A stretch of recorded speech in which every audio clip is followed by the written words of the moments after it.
Welcome to The Craft. I'm your host, May Globus.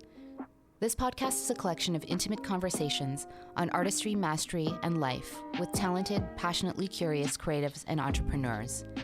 Most are dear friends, some are those I've admired from afar.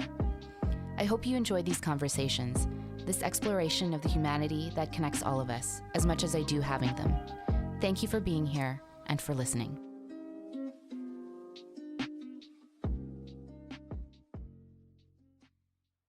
This episode is sponsored by Happy Fox Health, a natural supplement brand focused on sea moss, a marine algae that has 92 out of 102 essential nutrients that your body needs to thrive and regenerate. I've used a number of their products and found it's really given me clarity of mind. Visit happyfoxhealth.com and use promo code THECRAFT for an exclusive 15 to 20% discount off your first product purchase. As a number of you know, I'm also a certified sound therapy practitioner and founder of Oto Healing, a sound therapy studio and practice. Sound has been a healing modality through many cultures for thousands of years. Oto's approach to sound is rooted in both art and science, the art being the history of sound, the science being quantum physics, biology, brainwave states, and more. All listeners of the show get 15% off their first private 1-hour session. Visit otohealing.com to book yours now. Clay and Cody Allmin are two of the most down-to-earth entrepreneurs around. Together, the identical twin brothers started Boxset Collective, a company that runs a number of well-loved eat and drink establishments, published on Maine, Bar Susu, Twin Sails Brewing, Thorn and Burrow Wine, Mama Said Pizza, and coming soon Novella Coffee Bar.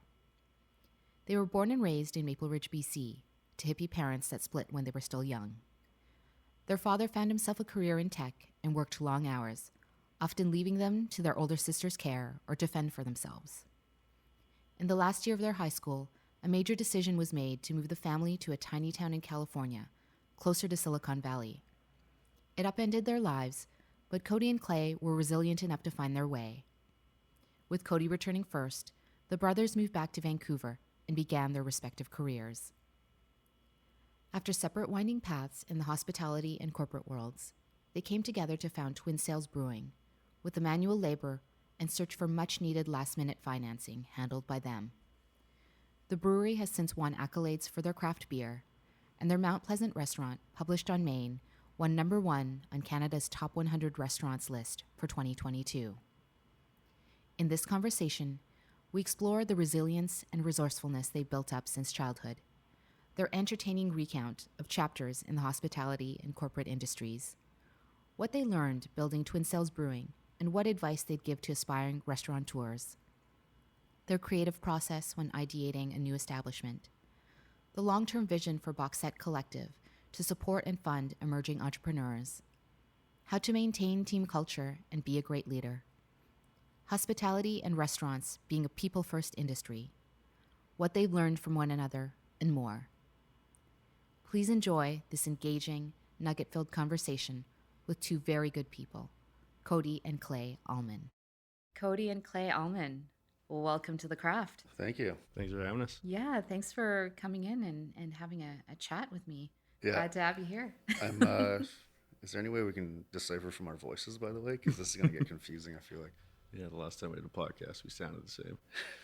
Yeah, that's so true. I mean, we can't be like, this is Clay saying. Put our hands up. Oh, that's myself every time. I think it'll be fine. Okay, Cody, so you dropped a bomb on me about your last name, that you're the first generation of Allmins, which is interesting. I'd love to know what that's all about. Yeah, I looked it up actually a few years ago just out of interest, and the internet has the power to do that now, apparently. And just trying to look up our last name to see how many there was one other person in Australia for some reason. Wendy. Yeah, don't really know what that's about. But okay. Other than that, there's just the 6 of us, I believe, in wow. BC. But our parents made up their last name. My dad's last name was actually Allard, and my mom's was Meinecker. And they took the first 3 letters of each name and made Allman because they didn't want to take each other's names, I guess. And they were hippies and all that stuff. So, there's no other Allmans in the world. That is amazing. That's the first time I've ever heard of, a blended last name in that way. Like not hyphenated, but actually blended. Yeah, I mean, every That's last cool. name's made up, but like this is, it's been a while, I think, since somebody did it. Oh, that's what you get when you have hippie parents. Yeah, exactly. I mean, I think they're living in Free-spirited. teepees at that point. Yeah, living in teepees on a marijuana farm, I believe. Yeah, back in the 70s. I feel like this is for real stories. Oh, this is So- a for real story. I Yeah. don't want to get into the rest of it. Like I said, my mom might listen to this. Okay, so we met through Sophia, who is a friend of mine, and I feel that we have other common friends as well. But we also share a common bond that you guys were born and raised in Maple Ridge, BC.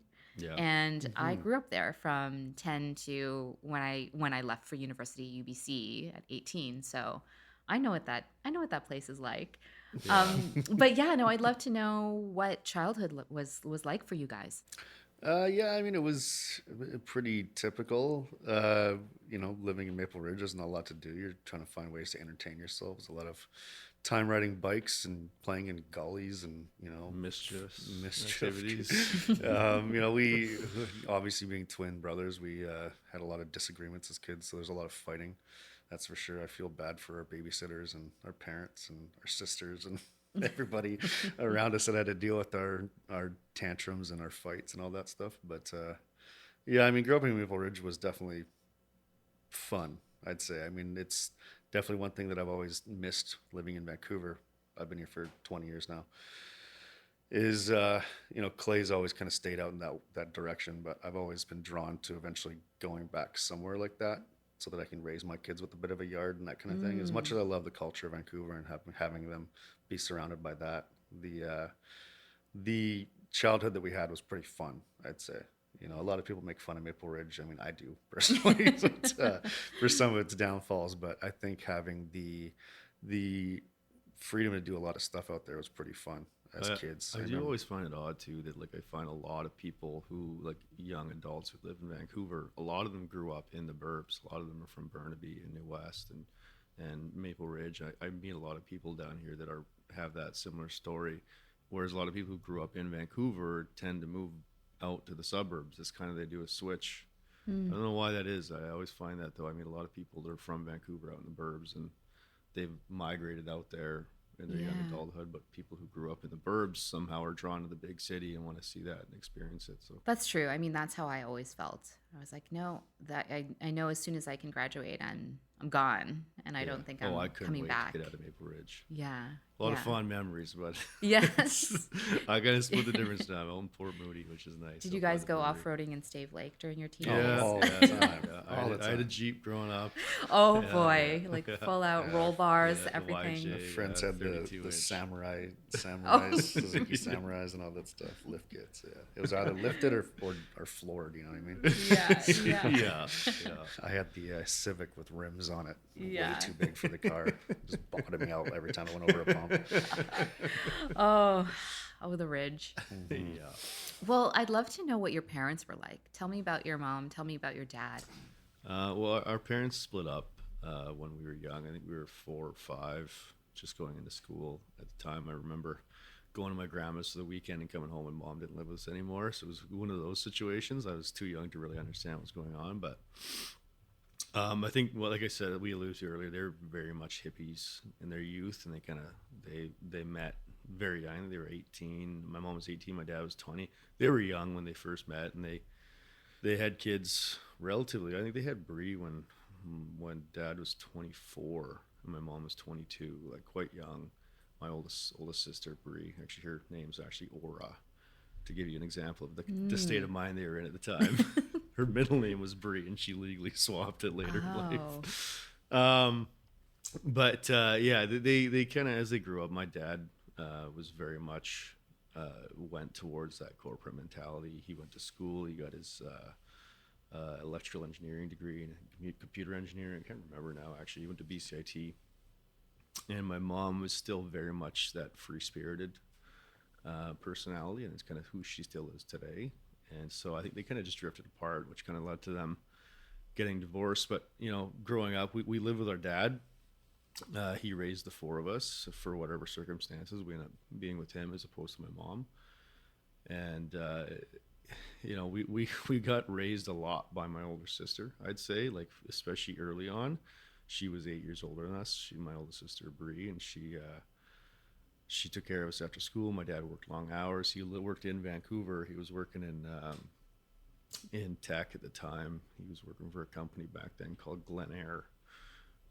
And so he was an hour and a half commute into work. This is before they expanded the highway. So you're driving from East Maple Ridge out to Vancouver. It's a long drive.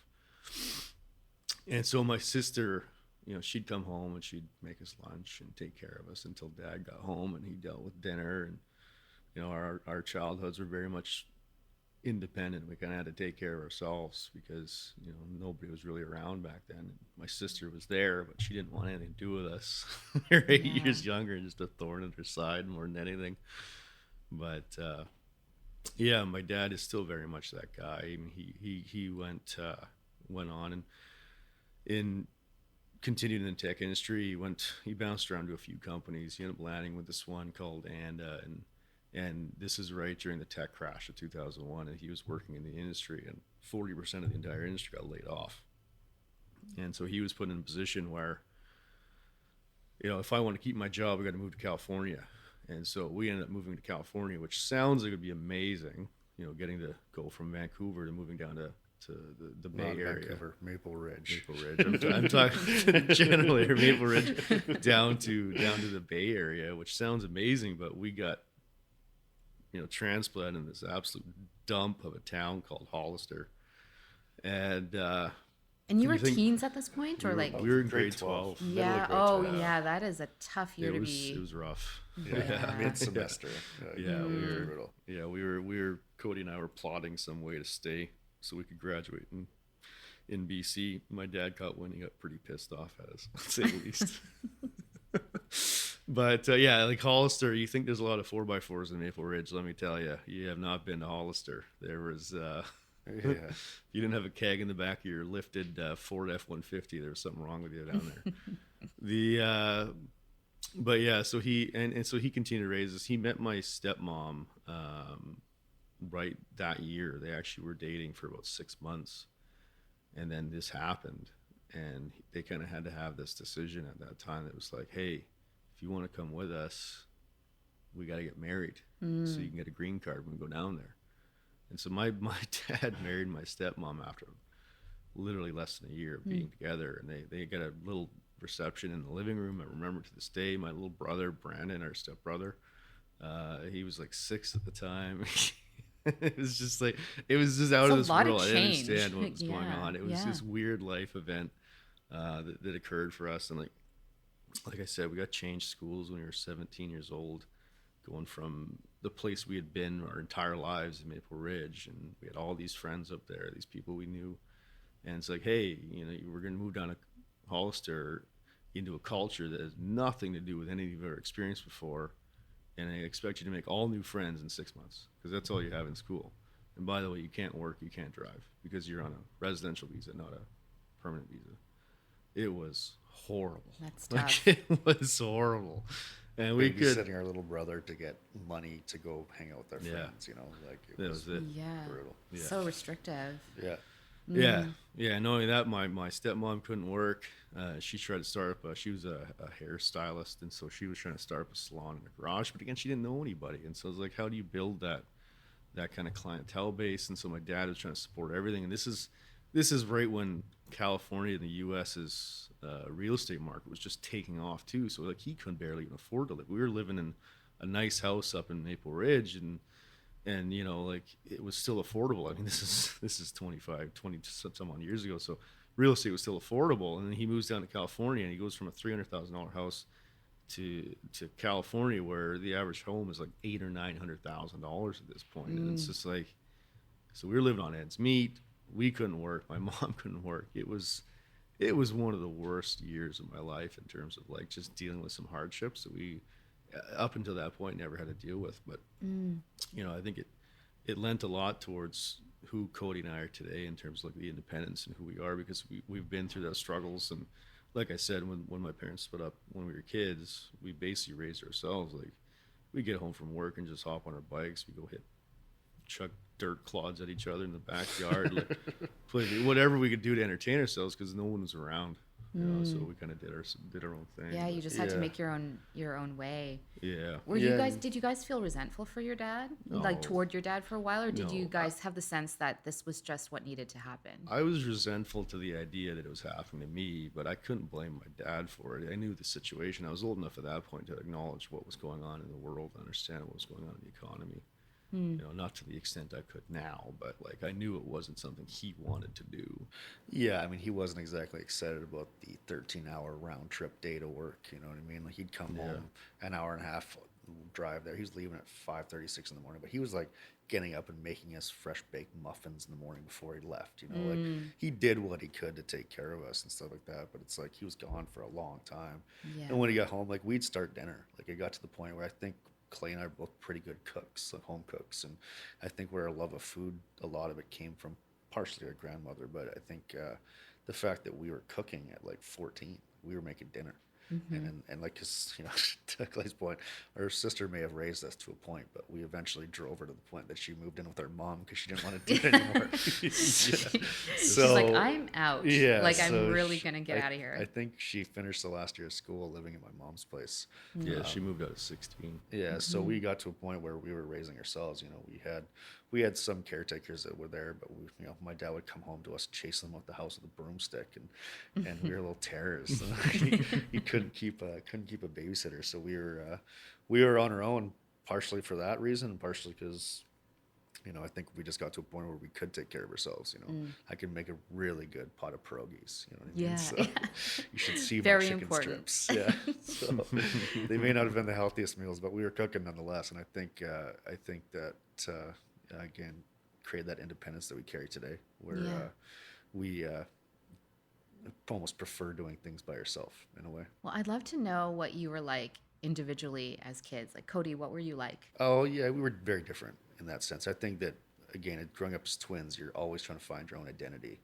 You know what I mean? Grew up getting bought the same gift for birthdays and Christmases. You know, we shared a lot of gifts. I think it was our 12th birthday, and my friend that I invited, one of them, and one of Cody's friends, both got us the exact same gift. No way. And I was just like, are you kidding me? It was that yellow and black Technics Lego set. Yeah. I think Michael was my buddy. I don't remember who you invited, but man, I was so choked when that happened. But yeah, like our parents dressed the same. So like when you get to a certain age where you start gaining that independence, you're always trying to find your own identity. So I ended up getting into skateboarding. And that's kind of where my life kind of went. I was skateboarding late with my friends. I was smoking weed. It's Maple Ridge, you know, as you do.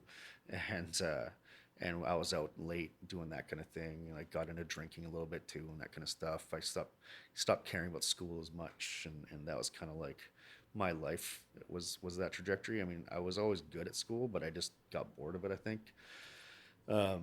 You know, I preferred hanging out with my friends and doing that sort of activity, where I think Clay definitely stayed a lot more academic. I kept my A average until I think at least grade 10, until I started not caring as much anymore. Yeah. But yeah.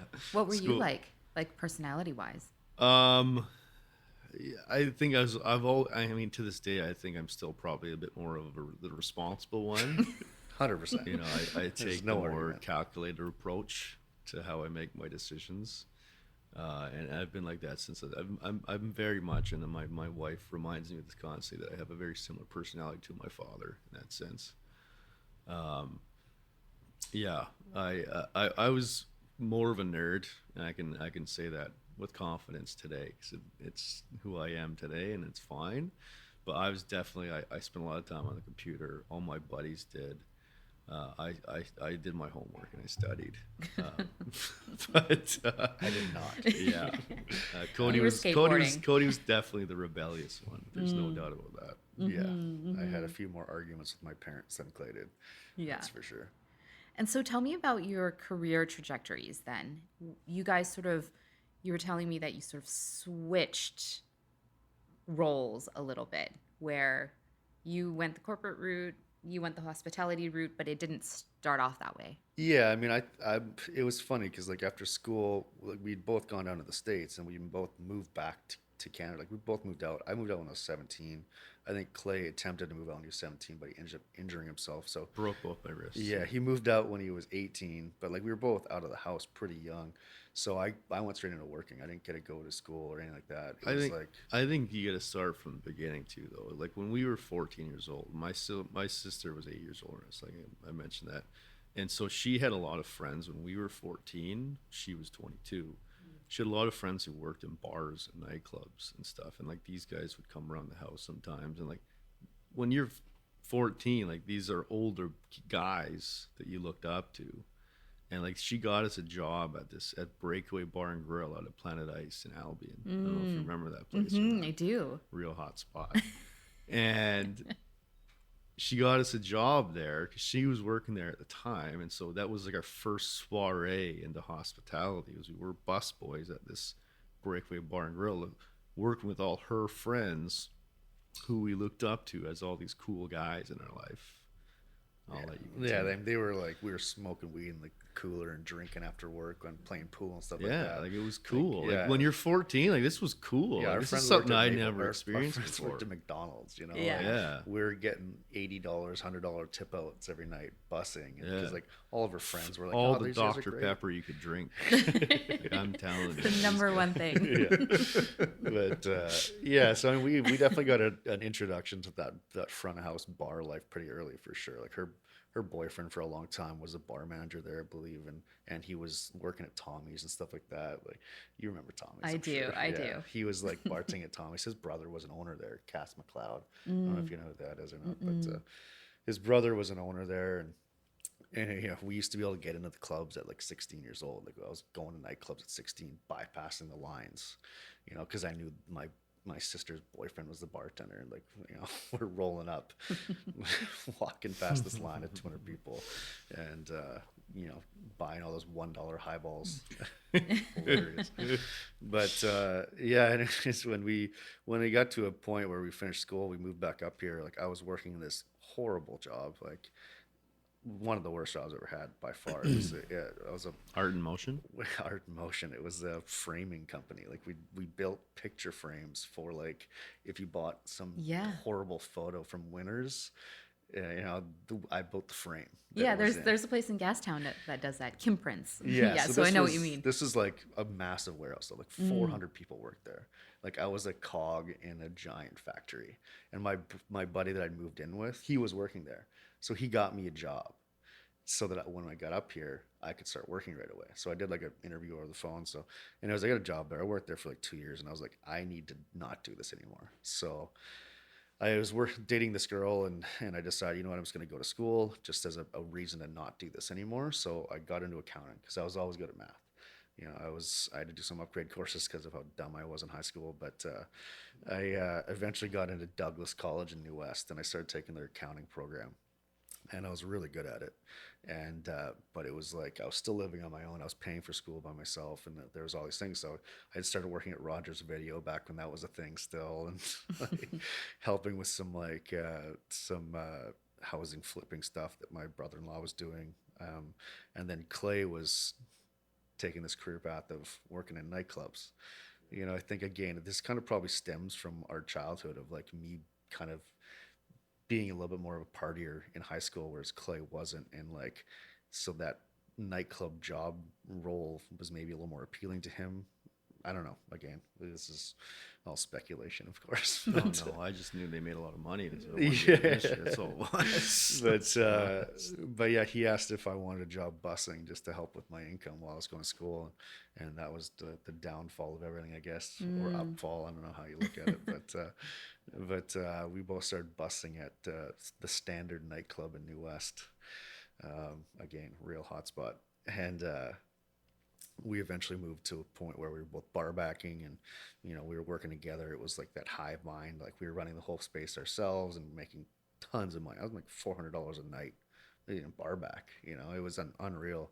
So I was like, I remember sitting in class one time, and I asked my accounting teacher, who had offered me a job because of how well I was doing in the course when I got out of school, and I said, what does somebody make out of school as an accountant? He said $60,000, and I'm like, I think I'm making that as a bar back right now. So I was like, you know what? I'm going to take a year off.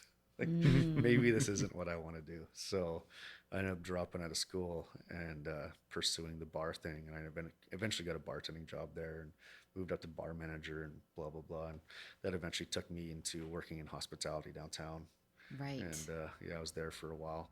Yeah. Yeah. And then Clay, you eventually went to BCIT. Yeah. Yeah. So again, pulling it back to the start, I got a job at Tommy's when I was 19 years old.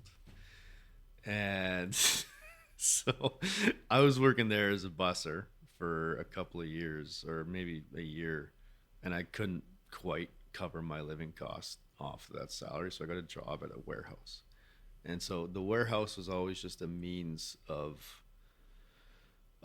getting me to the point where I can afford to go to school. I wanted to be an architectural engineer. Like that's what I wanted to go to school for. I had planned this out since I was a kid, and I was like, bartending was going to be the pathway for me to do that. I'll work on weekends, make good money, enough to cover my costs of school and my living expenses while I'm in school Monday to Friday.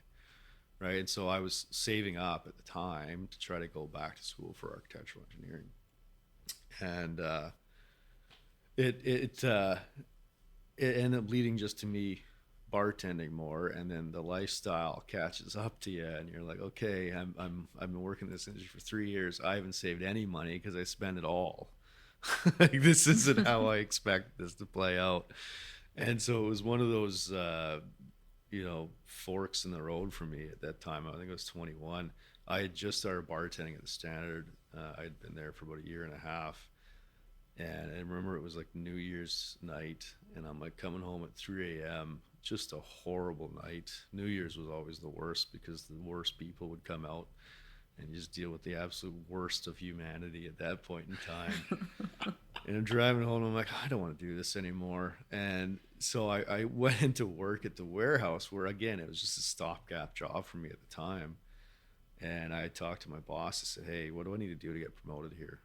And he's like, well, do this and this and this. And I'm like, okay, cool. So I ended up getting the promotion. I got a inventory control supervisor job. Pretty hot stuff, let me tell you. Moving up. Yeah, and I quit the bar industry when they offered me that, and I was like, I'm just going to pursue this and see where it takes me. So I gave up on my dream of being an architect at that time, and I said, okay, well, see what I can do here. And like I knew that my bosses and my bosses' bosses were making decent money, and I climbed the corporate ladder pretty quick. Like it was within 5 years, I'd been promoted 3 times.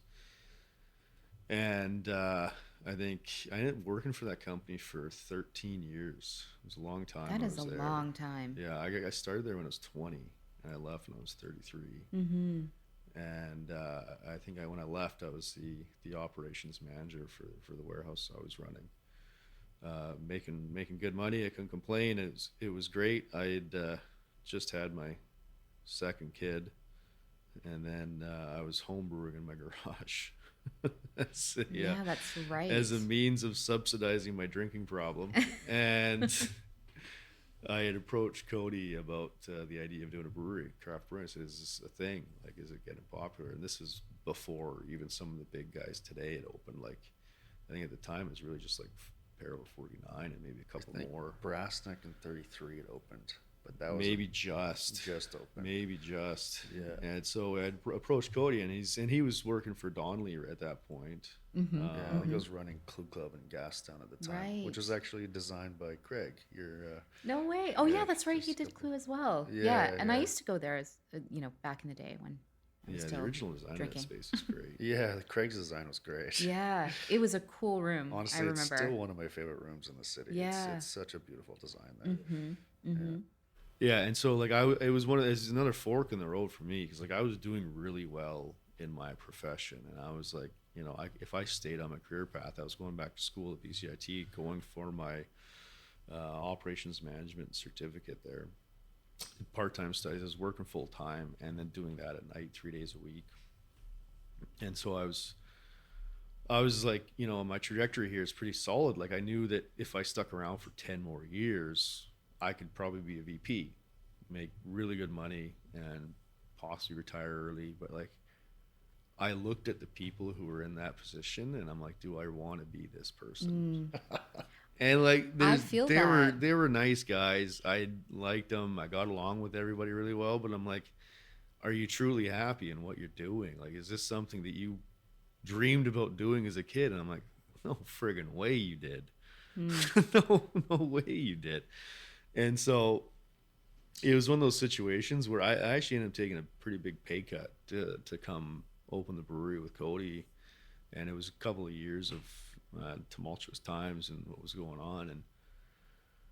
But I mean, it paid off in the end. But yeah, it was definitely a big risk to do it for both of us too, because he was making good money as a bartender. His long-term career path probably didn't look as promising as mine, but the the old 38-year-old bartender ain't making the same amount of money. But yeah, at the end of the day, it was one of those situations where I'd gone to school for this thing, and I was like, I'm kind of committed to it, and like, do I take the risk? Do I take the leap? And it was a big step for us to do that. But obviously it turned out well in the end, so I can't complain. But yeah, at the time it was a tough decision. Yeah. Taking a leap of faith on yourself to do something completely Oh no, I'm fine taking a leap on myself. It was Cody I was worried about. No, I'm kidding. Yeah, no, but I mean, it takes. I feel like it takes a lot of bravery Yeah. for either one of you or anyone who does this to be like, you know what, I really want to do this. I don't know how it's going to turn out. I mean, I did that 2 years ago. I left a corporate job too, and I asked myself the same question you did. Do I want the C-suite level job that I always thought I wanted? Yeah. And yeah, at the end of the day, the answer was no, because I could feel deep down inside that there was another direction for me. Yeah. One where I had a little bit more control and autonomy. And well, that's the thing. Is like, I always loved. It's going to be hard, but yeah, like when I was a kid, I always loved cooking. I loved hospitality. I didn't mention it, but I worked at a Chinese food restaurant when I first moved back from California, and a friend of mine, Adwin, hired me on there, and I met. And I don't know, he'll probably never listen to this podcast, but his name was Artie Mike, and he was one of the bigger influences on me ever wanting to be in hospitality. And like, he probably doesn't know this to this day. I never see the guy anymore, but he was the coolest boss I've ever had in my life. Like, what made him cool? Just how he approached being a manager. Like, he was fun to work for. He made work fun. I wanted to come there. He was hard on us to make sure we worked, but like, he was cool about it. And I loved working in that kitchen. I still look back on that. I loved sitting there. It was a Chinese food restaurant, so I was manning a wok. Kind of. I don't really have the look, let me tell you. But it was fun. I enjoyed it. Like the kitchen lifestyle was a lot of fun. The camaraderie that happens back there, what goes on after hours, how you're hanging out, and just like vibing with your friends. So you just put in this absolute sweat fest of a shift for 6 hours. It's over now. Now you sit there, you're drinking out of a plastic container, hanging out with the guys, and just like, it's relaxing. And like, you feel like a sense of accomplishment because you just got through that. And you build those kind of relationships in the kitchen. And it's always drawn me back to hospitality. The front end stuff too was fun, like working as a bartender, but it was always that time I spent in the kitchen that always drew me back. And so we've been talking about opening restaurants since we were like 20. 15 years. Easy. Yeah. When we were both working in the industry, I think we both have a laundry list of ideas of restaurants that we still want to open that we talked about 10, 12 years ago. I still remember some of the names we were talking about and stuff like that. Yeah. It seems like I suppose that you guys needed to go through what you went through and put work in the kitchen or put work behind the bar, and that probably makes you better leaders because you actually know what it's like to be in the trenches for your team. 100%. I think so. Yeah. I mean, I've worked in almost every single position in the front of house at this point, from busser to GM. I've spent time in the kitchen working the dish pit. I worked the line at Breakaway back in the day. Like, I've spent time in a lot of roles in this kitchen. So I think one of the biggest strengths that Clay and I have as leaders in industry is the ability to have perspective on other people's jobs and understanding what it's like to do that. You can always tell somebody who's never done the job when they try to tell somebody to do that job. They just don't have any understanding of what it's like to do it. So I've always had the approach of like, if it's not something I'd be willing to do, I'm not going to ask my employee to do it in that sense. And, like I've worked a dish pit shift at Publish before when our dishwasher broke. I'm going to help out because like I'm not going to ask them to do something that I'm not going to do. So I think that having spent the time in the industry that we did, it gives us the ability to have that perspective in these new roles that we're now leading people. So Yeah, absolutely. And you guys, when you started Twin Sails Brewing, you guys were actually doing a ton of the building yourself. yeah, yeah, that was Cody fun. more so. I was still working. I had to guide kids. I had to feed, so I was still working. Yeah, like I was, Yeah. I essentially, I took, I quit, quit working in the hospital industry at the time. I was just bar managing because we'd planned this brewery open for a few years at this point. And when we finally found the space and we finally got the lease and we finally got the financing and all the things that come along with starting a business, it was time for me to quit and take over the project management of building this place. And as we had mentioned earlier, like we were grossly underfunded, and we had to find ways to cut corners and save Yeah, money. what happened is we had gone to some inexperienced contractors, and they gave us a quote, and then we used that quote to go and get financing. And then when we got time to get going, we went out and got a couple more quotes just to validate the price point, and everyone else coming in at almost double what our original contractor quoted us. And we're like, hey, can you guys just like fact check your numbers? And then when they went back and did a thorough quote for us, it literally doubled in price. And we're like, guys, we don't have an extra $190,000. What are you talking about?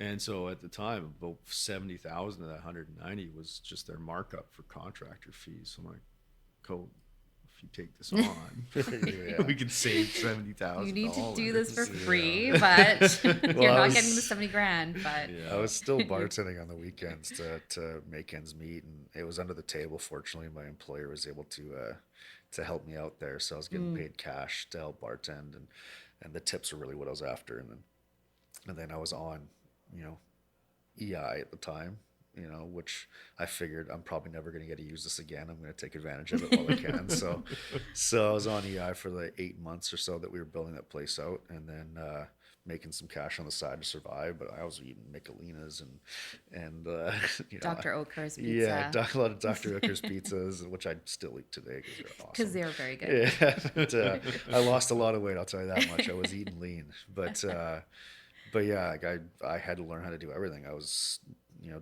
we rented bobcats and dug up the entire concrete slab ourselves, and I was digging trenches for plumbing, and I was doing the glycol lines for our chilling system for our tanks. And I still remember the day that our all of our equipment showed up, and we bought all of our gear from China, and they were supposed to send an engineer over to help assemble the system, and his visa got denied. Oh, So they didn't send him, but because he didn't speak English, all of the instructions they had sent with the equipment was in Chinese. Everything was labeled in Chinese, and I was like, "What am I supposed to do here?" We ended up going to Craigslist and finding a Chinese English tutor that we called down, and she came down and spent 2 days with us, just literally translating every single sticker on every single pipe and every single piece of equipment, everything. And she just told, okay, this says ice water. Okay, I know that's glycol. This says hot water. Okay, that's for steam, or this is for what? And we just labeled every pipe. This is 2 days. There's so much stuff. And I remember I was sitting there with my head brewer afterwards, and we're looking at this pile of stuff that we had built. And the best way I can say this is, it was like putting a 1,000-piece jigsaw puzzle together without having ever seen the cover.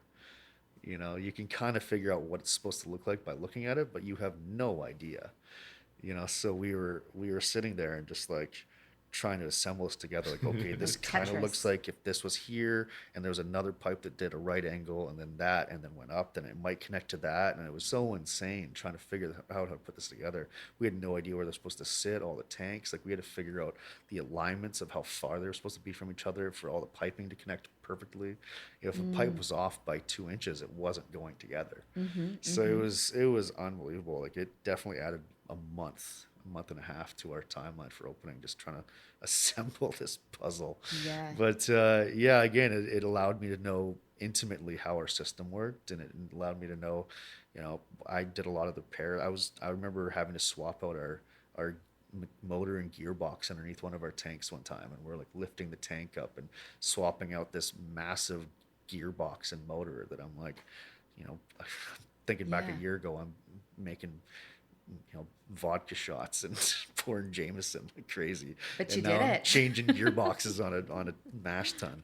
But yeah, I mean, again, it taught me how to do a lot of stuff. I remember having to rewire a electrical panel that was staring at, again, something I'd never even seen before. And I've had to figure out how to change out control switches and power supplies and rewire the entire thing because it wasn't CSA approved apparently. So all of the wires weren't the right type of wire. So I had to change all of the wire out. Stuff that I'm like, I can't pay my electrician to do that because he quoted me $18,000. Right. So So getting your hands I got to dirty. figure out how to do it. Yeah. And again, it's paid off because nowadays when something breaks at our restaurants, I You can can just do go it. and fix it. Like, I'm not kidding you. I'm leaving here today to go and install a new faucet for our hand wash sink because it's not working and I need to get it set up for code, And Yeah. like, it's given me life skills that have been beneficial big time. And, we were fortunate enough that our dad was a pretty handy guy. He was an electrician back in the day. So he kind of taught us how to do some of that stuff. Like, I know how to work on cars and that kind of thing. So it definitely gave me some framework to be able to do this. But I think opening up Twin Sails, I learned a lot. Like, Yeah, a I'm lot sure of you stuff. did. Yeah. With all the knowledge that you guys know now from opening Twin Sails and everything that you guys had to go through, if you were going to give anyone advice who's, a potential restaurateur that's looking at doing something like this, what would you say to them? Everything's on Google. You can literally Google anything. Yeah. I'm not How to even- fix a pipe. Honestly, I'm not even kidding you. It's hilarious. Yeah. The one thing I find that differs a lot of people between an entrepreneur and somebody who's not is doubt. I don't doubt myself ever. If I have to do something, I know I can do it. It's just a matter of learning how to do it. The person who's a professional at doing that, he learned how to do it at some point.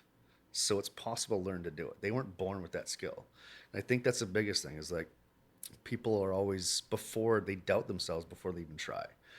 I will always try first. If I fail, I get it. It's part of learning. It's part of doing it. It is what it is. But like, to anybody out there that wants to start a business, just have confidence in yourself. That's the biggest thing, because I remember the day that Clay and I first started Twin Sails. We were sitting there on the phone and we were last day of subject removal for the lease that we took over.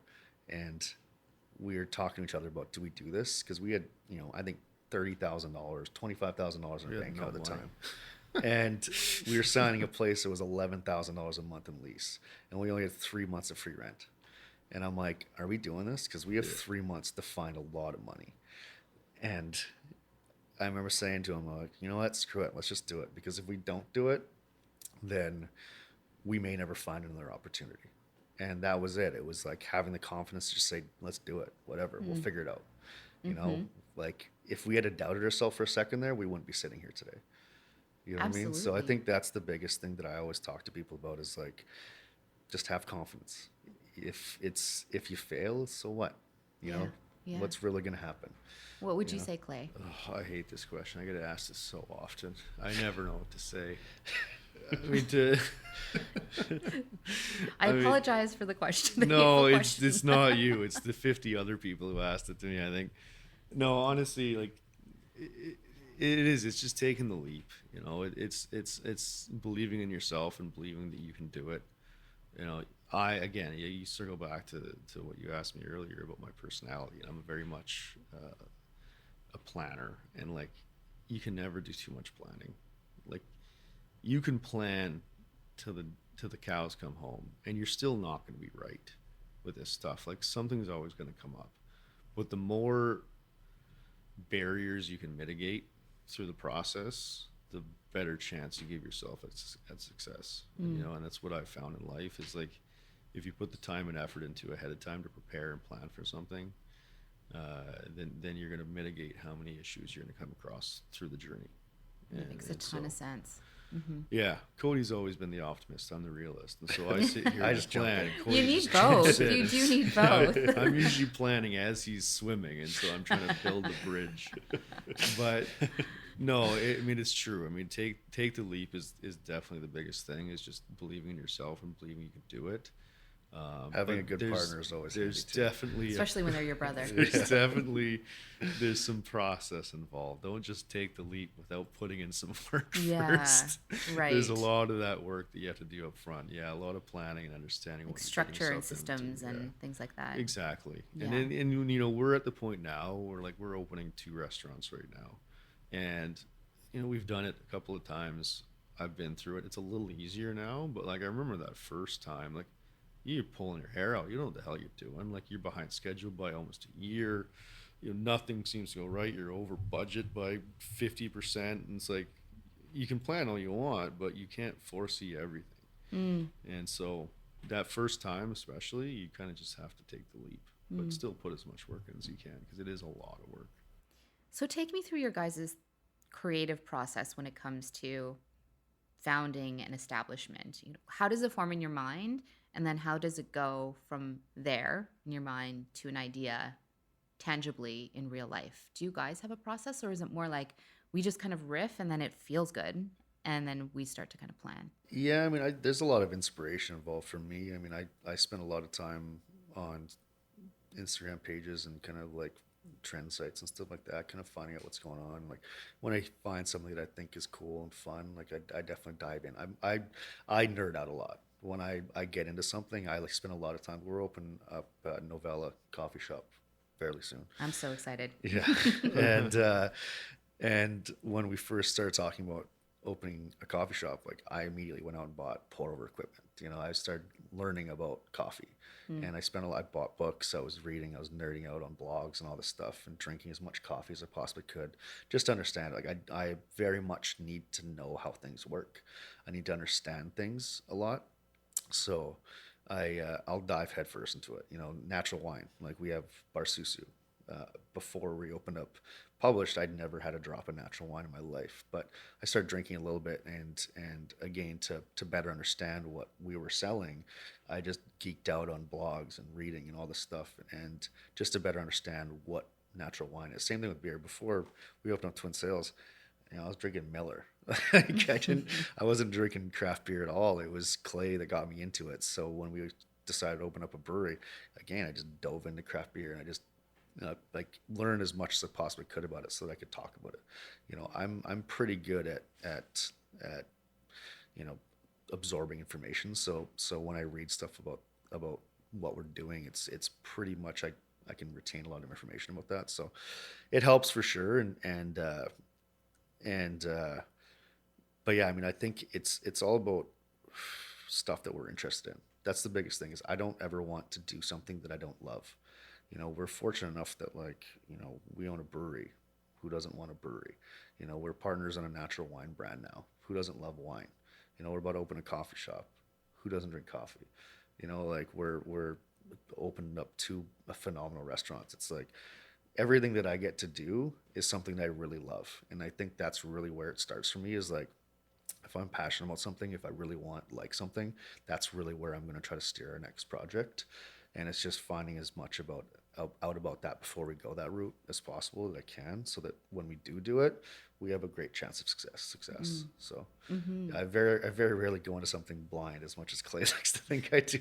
But I just like to start. I love the on rolling my of the side eyes here. is really just a lot of heavy sighs. Yeah, I like to get the ball rolling Another before one. we should sometimes, for sure. But eventually the ball starts rolling in the right direction. So But yeah, I think it's all just about passions for me, and yeah, I think I've always been in love with the hospitality industry, and then you know, wine was always something that I've been a big fan of, and you know, I've got aspirations to go distilling routes and stuff like that as well too, and that kind of thing, and we've got a bunch of fun ideas that we want to explore for sure. But yeah, I think it all starts about what we're into, what we're passionate about, what's exciting, that kind of thing. So Yeah.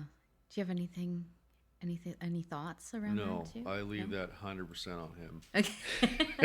I do If remember you saying that. if I'm into the idea, I jump on it. You know, Yeah. He comes to me with some ideas, I'm like, dude, come on. This sounds a lot like my friends Zach and Ryan, who started the juice truck. I feel Okay, like yeah. you're like Zach, Cody is, and then you're like Ryan. So Zach is the idea, and they've been on my pod, and they've said this, where you know, Zach has all of the ideas and they're great ideas. And then Ryan will come in and say, yeah, no, or yeah, yes, we can do that. Like from the practicality operation standpoint. So Yeah, I'm seeing I like to that think that same my vibe here. my ideas create revenue, Clay's ideas make profit. So like that's kind of our two sides of the story. Is like I come up with the idea that's going to generate the revenue. Clay turns that revenue into profit. Yeah, It's yeah. like it's you need the yin and yang. It's like that ops person and the development person. Right? Exactly, It's I think if you have two Amis, it's not going to work. If you have two Clays, it's not going to work. So like if you have the right balance of personalities behind your company, it gives you the best chance of success for sure. I do remember something that you said in our very first conversation, and you'd been saying that you have, you know, former colleagues who come up to you and they're like, "Hey, how did you do all of this?" And I remember you had some sage words around how this all came to be and how you can do this. Yeah, I mean, again, I don't remember the conversation specifically, but I think going back to like how we got here, it's all just about having the right people around you, asking the right questions, and like I've been fortunate enough that when what really changed my trajectory in life was when I started hanging out with different people. Our conversations changed. It went from gossiping to talking about ideas, and it's a really cheesy thing that you'll see in a lot of these like inspirational talks and all that stuff. But like, it's really true. Like, my friends turned from bartender buddies that we'd gossip about people that we worked with and that kind of thing. That was kind of the general conversation that we had, and it became conversations about business ideas and like learning from people that have done it and that kind of thing. And like that's really where I think people can change their trajectories in life, is just understanding that the people that you surround yourself are really going to help guide where your life goes. um, and uh, and I think that's really it. Like it's the ideas conversation part that for me that really gets things exciting. I like I said, I build from a lot of inspiration from other people and what other people are doing and that kind of thing. And I think when you're not having those conversations, that inspiration just never really comes. Gossip rarely leads to a business idea. so, Yeah, yeah. so yeah, that's for me. Doesn't it's ever lead to good things. yeah, right. So good conversation, maybe. Yeah. But Maybe some laughs. yeah, but yeah, I mean that's kind of always why I think the future of what we want to do with our company is definitely, I love opening stuff, but I want to get to a point where we can start investing in some people that we believe in as well, and finding the right people that want to do projects that maybe don't have the means yet or don't have the know-how yet or whatever it is, and helping almost in an incubation kind of style, like helping other people prosper. Yeah. In a way, I think that there's so many really cool ideas that I've heard from people that they want to open and do their own thing, but it never comes to happen. And I bump into them years later, and I'm like, "Whatever happened to that? Did you ever get that going?" It's like, "No." And it's like, "Well, that's too bad. Like, I would have loved to see that exist in this world, right?" So, I think getting to a point where maybe we have too much of our own stuff on the go and helping other people get their stuff going is something I'd love to see happen. Yeah, and that's the philosophy of Boxset, which is a total great segue into the conversation. I mean, the question that I was going to ask anyway. Yeah. But yeah, so that's the philosophy of that. Eventually, is that Boxset invests in emerging entrepreneurs. 100%. Yeah. I think that's where we want love to go. that. I mean, we have a great group of partners within Boxset right now. And, Clay and I are obviously the main operating partners within our company, but we have a few others. One of our good friends, Richard, who's a lawyer, is a partner of ours. Our friend Eric owns his own accounting firm. Our friend Chris is in finance. So again, as a group of people, we have a lot of skills that we can offer somebody who's trying to start a business, just with the five of us. But we're trying to build a team around us as well of people that are architects and designers and engineers and photographers and social media managers and that kind of thing, so that when you do come to us for assistance, we can help you with financing, or we can help you get financing, or we can help you with the startup portion, or we can help you up with the marketing portion or the design or whatever it is. Like, we want to kind of be a catch-all for like, I'm stuck here, can you help me, kind of thing. And then we want to we want to see cool stuff in Vancouver happen. I feel like Vancouver's scene was a little bit stagnant for a long time. Like that's kind of what led Gus and I to starting Published, was like, you know, we were bored of the food scene. There was 4 or 5 restaurants that we liked eating at, and people coming to town, where should I go? And you're like, okay, I guess go to here and go to there. And you just saying the same list over and over. And we got to do something to reignite hospitality in Vancouver. And that was where like the idea of our restaurants really came from, was like, let's do something that people aren't doing in Vancouver yet. So I think that that's kind of where we're at, is like, I want to be able to create more cool stuff in the city. Yeah. You know, So I live not here, I love just it here. hospitality. No, I mean, Yeah. not necessarily. Like, I'd love to see other people's success stories for sure. Like, I know that I have a friend of mine that wants to open a gym, and it sounds like a really cool concept for a gym. And I'm like, I would love to find a way one day to be able to help you make that happen, because like that's a gym that I'd want to go to. You know what I mean? So again, there's stuff like that I think it's, as long as it's an idea that we believe in, I'm happy to help make it happen, because again, the city needs cool stuff. It Totally. just makes my life a lot more fun too. So, And well, speaking of Published, congratulations, Canada's top restaurant for 2022. yeah. Yeah. Yeah. Did that win surprise you guys at all? Yeah. I mean, they obviously give you enough emails ahead of time that you know you won something. Yeah. But, Cody, believe it or not, was like quietly confident that we were number one, and me, being the realist, said, "There's no friggin' way in hell that we're number one. It's just not happening." I said, "Top 10. Power of positive I'll thinking. give you that." Yeah. You know what's funny is I use that line on my wife all the time. I think I used it on her, I think this morning. But yeah, I'm like, there's no way. And like, I was maybe just tempering my own expectations. But yeah, like, we were confident it was top 10, just because, like Cody said, they came out and photographed our chef and asked for a bunch of information, did an article, and so we knew something was up. They don't do that for number 18. Yeah. You know, so like, pretty confident we were top 10, but like number one, I'm like, there's no way. Like, we went to Aloe last year and they were the incumbent number one, and we're for like, 4 there's- years running, actually. yeah, and we're like, I just have a hard time believing we're going to pass them. That was a pretty amazing meal we had there last Yeah. September, and even St. Lawrence, like, phenomenal restaurant, and they were number 2 last year. I'm like, I've eaten there. The food's Yeah, it phenomenal. is very They're good doing there, some yeah. very cool things, and so I'm like, if we could pass those 2 guys, like, you know, pigs are now flying. And so, I mean, there's no way we're number one. And sure enough, he was right. And I hate admitting when he is, because he quite often is, and it drives me crazy. But yeah, it was absolutely insane. I think we were both sitting there, and who found out first? Was it I Gus? did. Yeah, Gus texted, because Gus was at the event. Gus was at Okay. And he texted me before he went up, because he found out. He's like, "Yo, we're number one." That's And I was like, awesome. "Dude, what? Like, what?"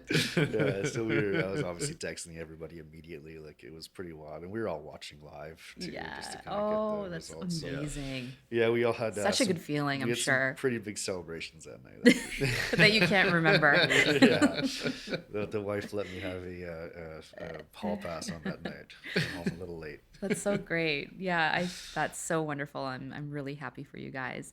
I'm curious to know that with as many team members that you have across different establishments that have different feels, I think you were saying you have about 120 right now, projecting to like have over 150. How do you maintain that Boxset Collective culture when you've got different establishments with different feels? Like, how do you make sure that your values are apparent in each establishment? It's interesting. So I come from a corporate background. Like I said, I worked in the corporate industry for like 13 years, and we went through a lot of culture training there, and like, it was mostly trash. You know, it was just, they just candy coat everything. It's like, this company's, I mean, I work for Loblaw companies, and like, it's a billion-dollar company, like multi-billion. They employ more people than the government. They're the largest employer in Canada. They have 250,000 employees across the country. And so you can imagine when they do a culture installation within that company, it's millions upon millions of dollars. So these companies come in and they just slap together this stuff. I remember the one that was going on when I left was this thing called Blue Culture.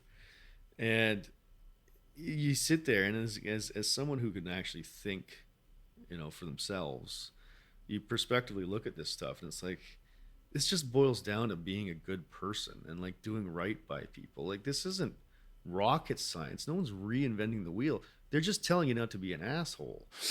Can you say that, by the way? Sorry, Paul. Excuse my French. But Yes, you can. You can swear. Like lots of Okay. people have. Don't worry. But like that's what it was, and I remember thinking, I'm like, why can't we just say that, you know? And so like I've been a boss when I worked for them, and I ran a 180 person operation, and you know we do these things called annual employee surveys to track colleague engagement, how if they enjoy working there. And I got to try to convince some 22-year-old kid that working in a warehouse is fun. Like, it's not fun. Like, it is a horrible. You've been there. I started at the bottom. It was horrible. You know, like no one wants to go to work all day and lift 4,000 pounds of other people's merchandise in an 8-hour shift and ship it off to somewhere they'll never see again. Like, it's not an enjoyable job, but like we had to make it fun through engagement, you know, and that's something that, I mean, it was so hard to do. And so like you come in an industry like hospitality, and like it actually is fun. Like people actually enjoy working there. Like you get to hang out and do cool stuff. You know, especially the creative freedom that we give a lot of our staff to be creative and try new dishes, try new drinks, try new processes that they've never done. And we give them the creative freedom and the money and tools to do that. And you know, I think that drives a lot of why people enjoy working for us, because we're risk takers ourselves. We're willing to put the investment into the individual because we believe in them and we believe that they can do cool things. And so it doesn't matter which location you're at, because they do definitely have their own vibe. Like you walk into Susu or you walk in a publisher, you walk into Twin Sails, and the vibe is very much different. It's not the same when you go from one to one, but like understanding that the core principle of it is just being a nice person and treating these people with respect and how they want to be treated. It's not hard to build a culture because it kind of creates itself. Yeah, I think that one thing that I've been told by a few people that I work with is that the one thing they've enjoyed working with Clay and I about is that we are very much the opposite of micromanagers. I understand for a long time now that we're not in the hospitality industry, we're in the people industry. It doesn't matter what you're doing. If you employ people, you're in the people industry. And if you want to succeed in whatever you're doing, you need to have the best people. And I think getting the best people working with us means that we need to find a way to make them happy. And when you're in an industry like hospitality, like it's the only interesting part about your job really is the creative part of it. You know, I give our bar managers complete totality on their program. I'm a bartender, but I'm not going to pretend I can do their job better than them.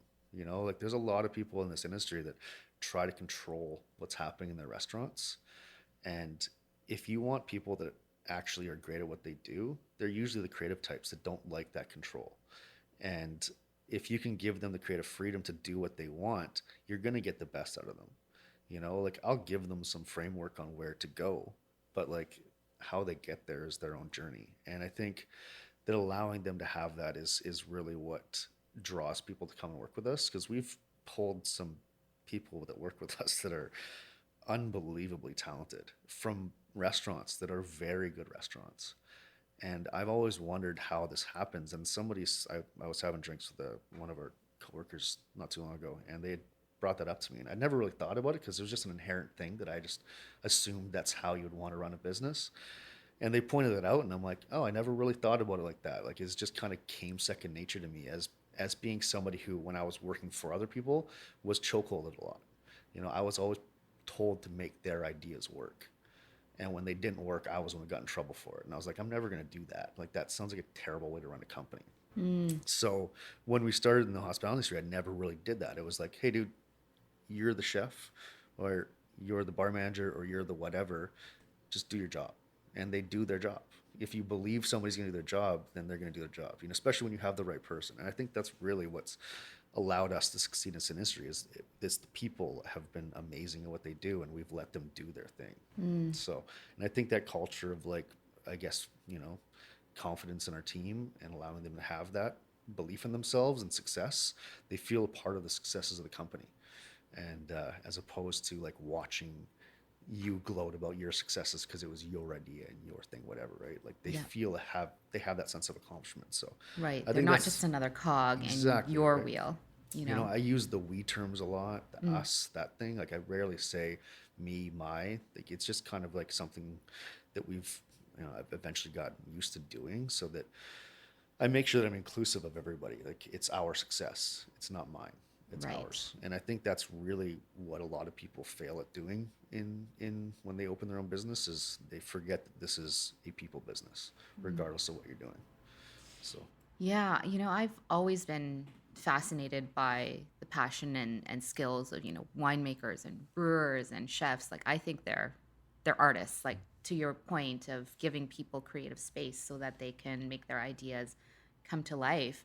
Um, what have you learned from these essentially artists? What have you learned from them? a lot, honestly. Like I said, like when we got into wine, like our wine project at Susu, stemmed from a person. Our wine director there, Brittany Horn, she is somebody that I used to go visit at another local wine bar in town, and being served by her, I was addicted to it. You know, she was so much fun. She's the type of person that like after a 10-minute conversation can make you fall in love with wine. Like it's unbelievable. And I was like, I need to do something with you. Like I was drawn to like opening a project with her. And so when we got, She romanticizes it. yeah, it's unbelievable. It's amazing. It's So her unbelievable. storytelling It's about it is storytelling. I was telling yeah. some friends the other day, I'm like, that they're not fans of natural wine. I gave them a couple of bottles of ours and they just didn't dig it. I'm like, honestly, come down to Susu. Let Brit romanticize wine for you for one night and you'll fall in love with it. Yeah, and she's just the type of person that she just her passion it just comes through so much in how she approaches service and yeah, it was like that, like her as a person stemmed the idea for Susu. Like I'm like I need to do this with you. Um, like we have, and it's just one person in our program. Like, we got some, like Joe, for instance, our bar director, somebody I just enjoy talking about bar culture with. Our GM at Susu, Aaron, he's just somebody I like talking to hospitality with. We just spit ideas back and forth. It's fun. Gus, watching him create food is like, it's awe-inspiring. Like every time I go in there, I'm learning something, and I'm addicted to learning in that sense. Like I said, I deep dive into stuff when we get into it. So like being surrounded by people that are so knowledgeable at what they do is just it's inspirational every day. I got to go in there and learn something, and I always take that approach with our restaurants. Is like I want our guests to be able to feel that when they leave our restaurant, they've learned something. Because everybody wants to feel smart. It's nobody who wants to be the dumb guy in the room or the dumb girl in the room. So when you can leave a restaurant knowing or learning something, like you're excited to go back because you get to take your friend who hasn't been there yet, and you get to teach them about it in a sense, or they get to learn about it. You get to watch that happen, and like that's exciting. Like it's not just a good meal anymore. Yeah, no, I feel the same way about being inspired by people like this. So yeah, I deeply feel that. Well, I'm just mindful of your guys' time, so I just have a few more questions. Yeah, sure. This one's a bit of a fun one. I've never asked this one before, and it's not my question. It's clearly not mine. I didn't make it up, but I do love hearing the answers to this question. If you were able to put together an amazing guest list for a dinner, anyone dead or alive, who would you invite? Oh man, how much time do we have to think about that? I don't know. Maybe one person each that you would choose. And then my additional question after that is what would be on the menu for this epic dinner? You know what? I don't know. I couldn't even tell you because like the funny thing is like I know mine. yeah, Clay, you take it first then. I would invite Anthony Bourdain. I grew up watching his shows, and he was always seemed like such an amazing character. I loved him. Like who he was and how he went about life and how he approached his shows and his media. But yeah, I think he'd be an amazing person to spend a night with. Someone who understands the industry, the culture, and like can appreciate a good meal. And for clearly sure. a people person because of, I don't think I ever cried over a celebrity death, but I cried when Bourdain died because I was the same thing. I watched every show, Yeah, every sure. single one, every show that he ever did. Read his books, Kitchen Confidential, amazing book. He's definitely left a hole in for that. sure. But he brought understanding to the world about different cultures. That Yeah, I remember didn't know one about line that. from one of his shows. I believe he was in Rome, and he was sitting there eating cacio e pepe at this little spot, and he says, I almost hate what I do because I kill what I love. He's like, this restaurant, when this show releases, is going to get inundated with tourism, and it's not going to be what it is today because I'm going to make it so popular that people will no longer enjoy it. And it was one of those things that really stuck with me. That gets you in the heart. It is, I yeah. felt that one. Yeah. Killing what you love. That's Yeah. crazy. I mean, he was a writer and he was an artistic soul. Like Yeah. the way he even wrote his episode scripts, right? Yeah. So, yeah. Yeah. Did you think of one yet, Cody? Honestly, Okay, no. how about what would be on the menu? You pick what would be on the menu then. Like food wise? Yeah, food wise or drink wise. I don't know. I mean, I obviously really good wine. I am so obsessed with natural wine right now. It's all I want to drink all the time. I'm actually going to process wine tomorrow, and I'm excited about it. Like getting my hands dirty. But definitely a lot of wine.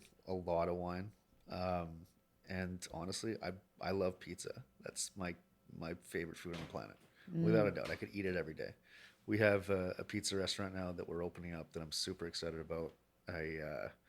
There's a thing called pizza wine. Pizza wine is just like super bright, fun, acidic, jammy wine that goes really well with pizza. So pizza and pizza wine, 100%. I'm into that. Well, I mean, I don't drink wine anymore, but that sounds very, very good. Yeah, honestly, it's just I've unbeknownst because of the restaurants that we own, I like casual stuff. Like when we opened up Publish, the whole intention there was to be a casual restaurant. Like we never wanted to be this, number one highly touted restaurant with like all the serious, press behind it. We're just a casual neighborhood restaurant that served really good food. And it's kind of evolved by our clientele. But, that was, again, one of the drives behind Susu was like, I want to open that spot that is going to stay fun, and that's what I love about Susu is it's fun. Like the vibe in there, the people that we have there are all just there to have a good time, and like we push that. So I think that's kind of where I would want to go. Like you look at me, I'm not wearing a collared shirt. I'm not that guy. I'm not stuffy. I like to have a good time, and I think it'd be casual pizza and wine. I like it. Well, two more questions for you guys. So you guys have been on this pretty incredible journey as brothers over these past number of years, building all that you have now and all the things that are to come. And so this question is for each of you. In terms of growth as a human, what have you observed about one another that you'd like the other one to know? God. Clay's I want you to know something. That him and I do not compliment each other. I know. Ever So this will. is what this is all about. that is going against every grain of ounce of who I am. I don't know. For me, Clay's helped me a lot with culture stuff. Like we've talked about this at length during this conversation, but he's helped me with how to be a better leader, how to be a better understanding of people that we work with, and that kind of thing. And I always talk about leadership in our company. Again, when you run a people business as we do, getting the best people is all about leadership. And I talk about it a lot, but when we opened up Twin Sails, I had no idea. And Clay taught me a lot about that stuff. And I think, again, it comes from his corporate background, if you will. Some of those horrible conversations he used to sit through. But he helped me understand that. Because when we first opened Twin Sails, like I was still a former bartender, bit of an idiot, that kind of thing. And he's helped me kind of become a better person in that sense, in the leadership role. So definitely that. No getting out of this question. Honestly, Clay. for me, it was honestly just Cody's work ethic. I've never seen somebody as driven as he is to succeed. And like I get exhausted sometimes trying to keep up with the pace. And I think it's something, and it kind of shocked me in some sense because he was always the lazy kid. Like when we were growing up, he never wanted to do anything. He fought against having to do it. And like to the man he is today, like he is so driven and so motivated and so hardworking. It's inspirational, really. I also had severe sleep apnea for most of my life, so. Oh. And people can evolve and change. It was most of the sleep apnea. Everything is a sleep apnea. Oh, I love it. Yeah. Well, the final question that I ask every guest is, with what you do, what is it that you want to leave behind in the world? Cool stuff. In the sense that I want people to be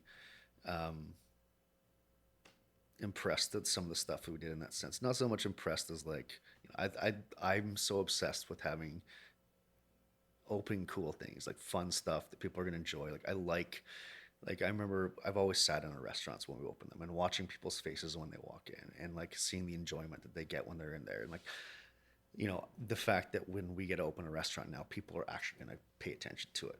That is what I'm excited about. You know, I want, when we leave this industry eventually, to have people talk about us as being one of the better restaurant companies in the world or in the city.